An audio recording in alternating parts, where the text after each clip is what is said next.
Well, continuing our statistical concepts and market returns, our next learning outcome here is Chebyshev's inequality.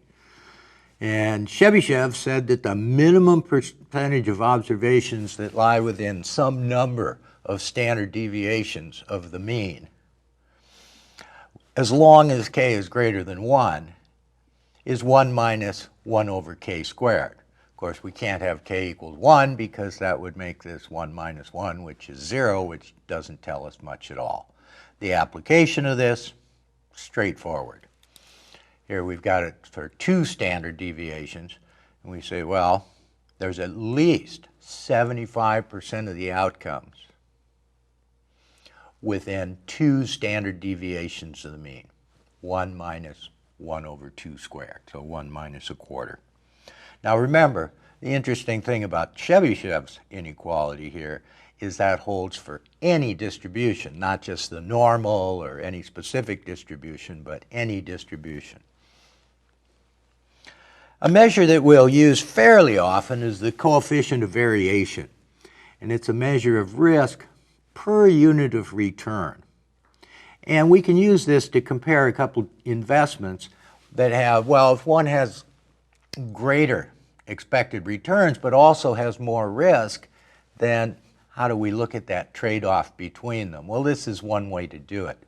So you can see in the example here, we've got portfolio A has an expected or mean return of 1.25% and a standard deviation of 6%, whereas portfolio B has a higher expected return at 5%, but also significantly higher standard deviation.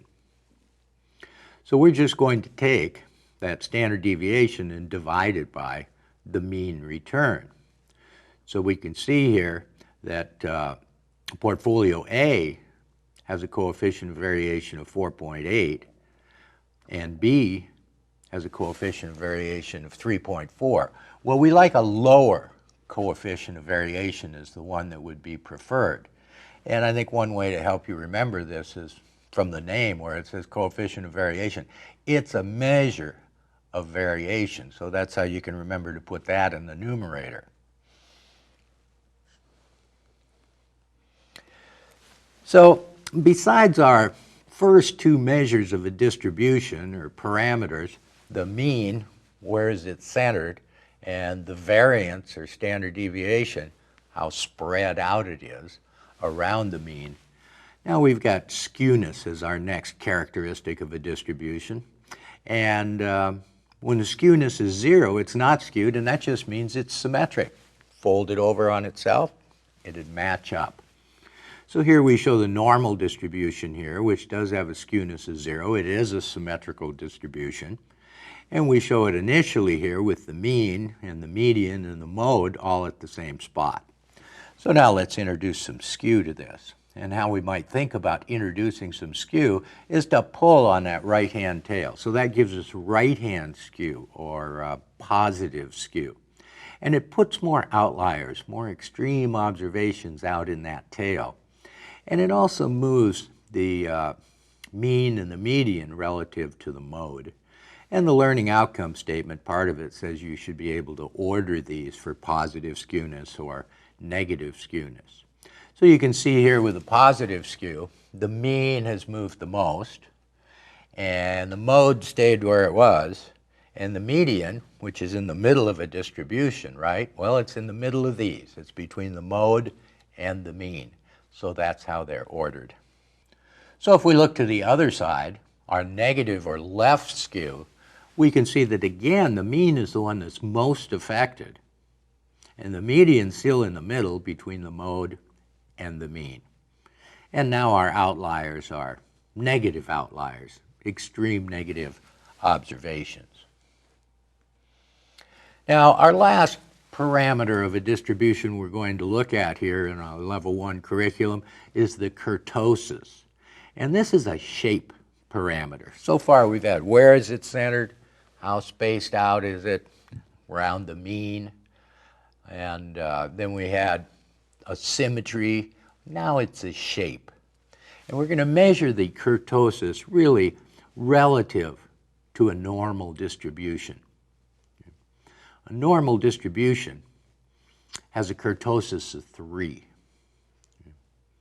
And so if the kurtosis is more than 3, then that distribution, it's more peaked in the middle. So we've taken some of the observations out, but it's got the fat tails.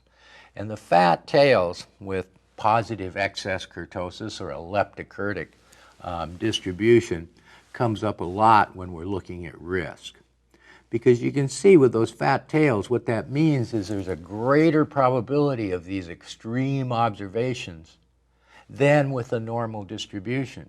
So if we're doing any of our statistical work based on the probabilities from a normal distribution, we're underestimating the probability of these extreme observations. Well, of course, that's most important on the negative side, but here we're showing it on both sides with positive excess kurtosis. So, as I mentioned, excess kurtosis is 0 for a normal distribution. So we're just measuring the shape relative to a normal distribution. Is it more peaked with fatter tails, or is it less peaked with thinner tails? Well, we don't worry so much about the less peaked, but a leptokurtic distribution with fat tails is concerning when we're talking about quantifying risk and risk management. Well, here we're just looking at a couple of our means. We have our arithmetic mean, or a simple average, and our geometric mean, which is a compound rate of return mean. So if we look at a sample here, we've got 5 years of returns, and they're ranged from 15 to -4. And if we take the arithmetic mean of these, we just add them up and divide by, 5? We've got 5 of them. And so the way we use the arithmetic mean is if this were all we knew, just these 5 outcomes, and we said, well, statistically, you've got to make a guess at next year's return, single-year returns.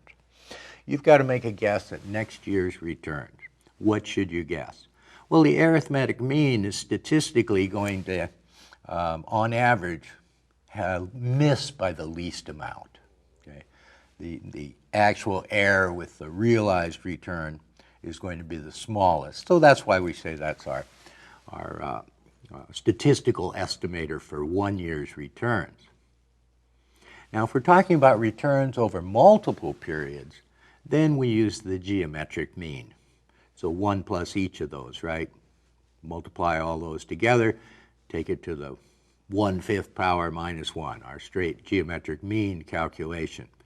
And so if we're trying to say, well, what's our expected return, compound return over the next 3 years, not a single year, but over the next 3 years, then that geometric mean is statistically our best estimate of that compound return over a multi-year period.